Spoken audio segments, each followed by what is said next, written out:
This is a pack of 6 air ionizers sent to me from Clarifion. I like how the packaging looks. The designs on it are sleek and simple. Here's a little certification, I guess, from California emissions limit, I guess. Opening it up, we have our 6 ionizers, and this is the instructions, I imagine. Yep, so this will walk me through how to use it, some questions I might have, how to maintain it, and some other specifications. That's everything that came in the box, so let's unpackage this and take a look at one of these ionizers. So they're each individually wrapped in plastic, have some warnings on the side, the socket inputs, and a little switch or something right here. Not sure what that is. It's not a switch that I can mess with, it seems like. From a quick lookup and a guess of mine, this might be an on and off switch, but I might have to look a little deeper into it. So I'm just going to plug this in just to see what it's like when it works. So as you can see, it's turned on and it's blue, and I think this is what you let it sit and do. I guess air ionizers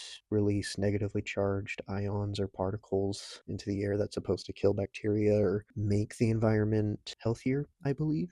I'm not entirely sure, but in terms of what you're supposed to do when you get one of these, it's as simple as just plugging it in and letting it do its thing.